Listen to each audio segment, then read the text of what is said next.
Evet değerli izleyenler, bağışıklığınızı güçlendirmek ve Covid-19'a karşı sizi savunmalı hale getirmek için tabii ki Covid-19 savunma planımız bu hafta en iyi alışveriş listesi ve tabii ki market alışverişiyle ilgili olacak. Şimdi marketle ilgili çeşitli ipuçlarımız var. Bir defa onu söyleyeyim. Market alışverişi acaba ne kadar güvenli? Bunu herkes merak ediyor. Hayatımızın da bir parçası çünkü evet belki işte restorana gidemiyorsunuz artık ama market alışverişine devam ediyorsunuz. Pandeminin ilk başladığı dönemlerde yaşadığımız tabloları hatırlayın. İşte marketlere gidilmesi vesaire büyük bir seremoniydi. Evet, bugün de adeta yapmanız gereken belirli başlı ipuçları var. Günün sonunda hayatımızın yeni normalinde alışık olmaya başladığımız bu düzende neler yapmamız gerekiyor? Hemen onları konuşacağım. Ancak Amerika'da yapılan bir araştırma var. Çok ilginç bir şekilde günlük alanlarda nerelerde mikrop var diye baktılar. Marketlere gittiler ve sürüntü örnekleri alındı. Alınan sürüntü örneklerine acaba hangisi güvenli diye baktılar. Açık söylemek gerekirse sonuçlar oldukça ilginçti. Market arabasında, yani bu tarafta görmüş olduğunuz şeyde, o elleriniz dokunduğunuz yerde aslında ilk çalışmalar bize şunu gösteriyordu. Yani normal şartlarda bir tuvaletin kapı kolundan çok daha fazla mikrop taşıyor. Doğru. Ama bir bakmışlar ki onda koronavirüs yok. Peki sepet? Sepet belki de markette en az kullanılan şey. Herkes arabayı tercih ediyor.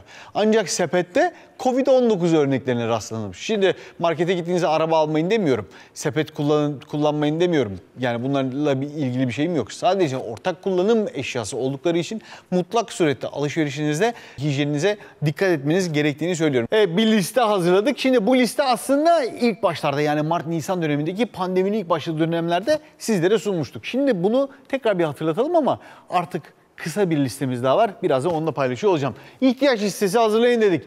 Alışverişe yalnız çıkın dedik. Ellerinizi ve alışveriş sepetini ya da arabasını temas edilen yüzeyleri yanınızda bulundurduğunuz bir dezenfektanla, dezenfektanlı mendille, ne bileyim işte kolonyayla elinize ne geliyorsa temizleyebilirsiniz. İhtiyacınızdan fazla ürün almayın. Başkalarını da düşünün demiştik. Çünkü o dönemde çok ciddi bir şekilde marketlerde adeta hücum da vardı. Sonrasında yoğun olmayan zamanlarda markete gitmenizi tavsiye ediyorduk. Diğer alışveriş yapanlarla sosyal mesafenizi mutlaka korumanız lazım. Oldukça kalabalık olabilir eğer yoğun saatleri tercih ediyorsanız. Almayacağınız ürünleri incelemek için dokunmayın.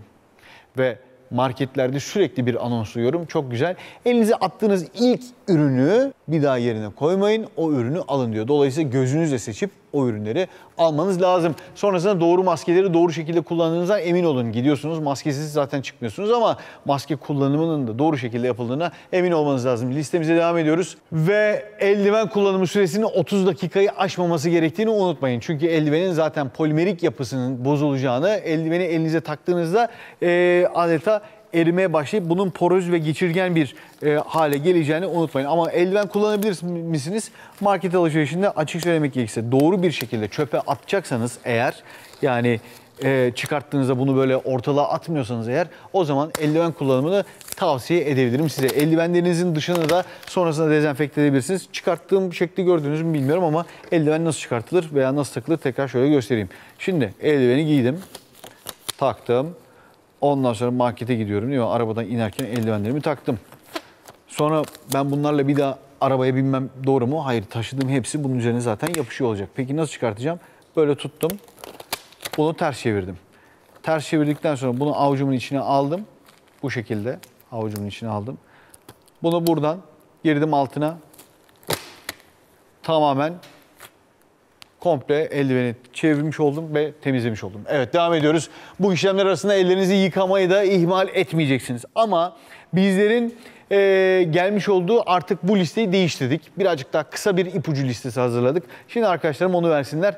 Aslında temel manada markette nelere dikkat etmeniz gerekiyor ve market alışverişini nasıl yapmanız lazım? Hayatınıza devam edeceksiniz.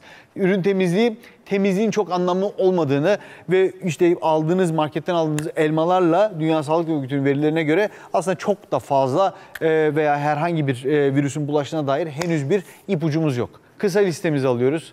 Kısa listemizde bir, maske, mesafe, temizlik mutlaka uyacağız. Hayatımızın her anında tabii ki markette de uymamız gerekiyor. İkincisi, alışveriş listenizi öyle bir düzenlemeniz lazım ki ürün gruplarına göre alışveriş listesi yapın. Yani markete geldiniz, efendim ben öyle bir liste yapacağım ki manav reyonuna geldiğimde buradan almam gerekenleri alıp masama atmam gerekiyor. Arkasından et, süt, işte bilmem yoğurt, protein tarafına geldiğimde buradaki alışverişimi yapmam gerekiyor. Buradan bir daha oraya gitmeyeceğim.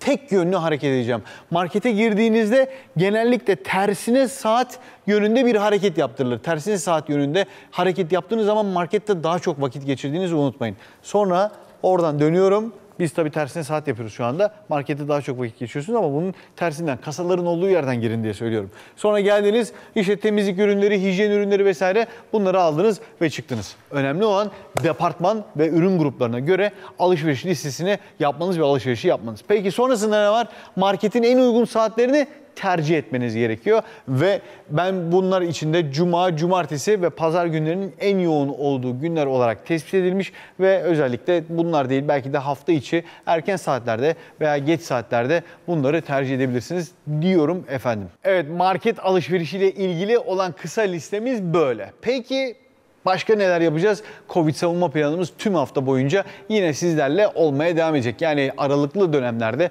mutlaka sizlerle bu bilgileri paylaşıyor olacağız.